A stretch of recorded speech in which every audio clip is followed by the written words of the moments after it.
With final dying breaths, the Route 84 Caravan Company was fractured for good. The frontier would feel the echoes of their actions for decades to come.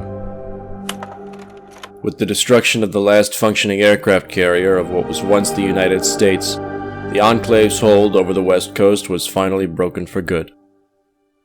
They would eventually fade to memory and then to myth, a once very real threat in the wasteland, reduced in the end to mere children's stories. The town of Fremont would be the only frontier holding to survive past 2285. Nichols Marvin would continue to host his radio broadcast until dying of cancer caused by nuclear fallout at the age of 48.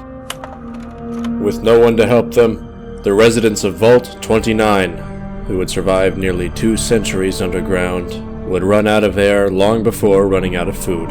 The cruel experiments of Vault Tech being the only thing that could put an end to their strange prosperity.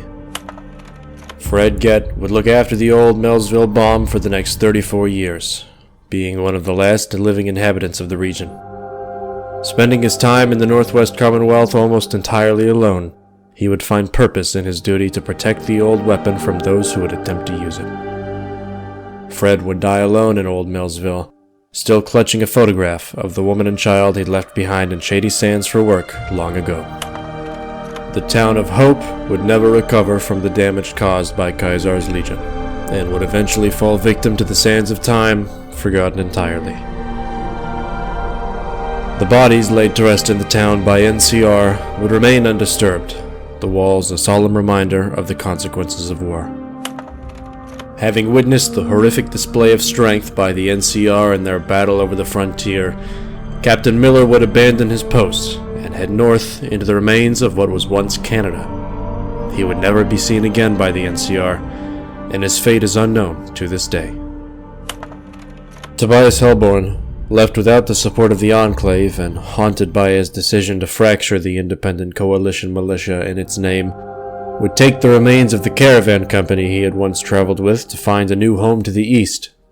He would eventually settle in the ruins of the Southwest Commonwealth, hiding his past from anyone he came across. With their expeditionary forces in the north splintered by the NCR, the Brotherhood of Steel on the west coast would draw ever nearer to extinction. 2 years later, during Operation Sunburst, the Brotherhood would be all but wiped out. Without the actions of Lorenzo Roberto on the frontier, the near-complete eradication of the Brotherhood of Steel may not have been possible. Living out a solitary lifestyle, the old lighthouse keeper and his son would eventually fall victim to a migrating horde of Mirelurks. Fighting to their last breaths, their remains would eventually be found and buried by Fred Gett at the foot of the lighthouse they had called home. The town of Waston, destroyed by Enclave forces, was never recovered by the frontier's folk that once called it home. Burned alive inside of a structure fire caused during the assault was Astrid Lyons, a member of the Route 84 Caravan Company who had decided to lay down roots. Legate Arceus, dying at the hands of treacherous wastelanders and the puppets of bureaucrats, would meet the end of his more than 200 years of life. His body robbed of dignity and his forces decimated, the Legate's final thoughts would be regret. The new California Republic would withdraw all of its forces from the Northwest Commonwealth over the next 3 years.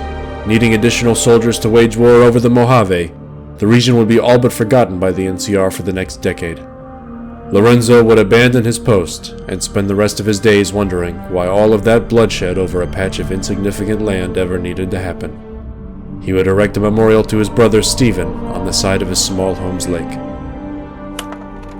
Bucky Friedman, spared during the destruction of the Frontier's chapter of Brotherhood forces by his desertion, would also take the roads east, having heard about a chapter long since lost, which was sent to search the ruins of Washington, D.C. for pre-war technology. He would eventually make contact with the Brotherhood outcasts in D.C., and later rejoin the chapter when Arthur Maxson took control. I set out on the road east myself, knowing it was best to leave the frontier behind.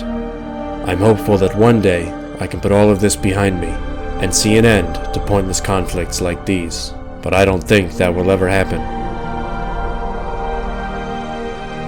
Because war never changes.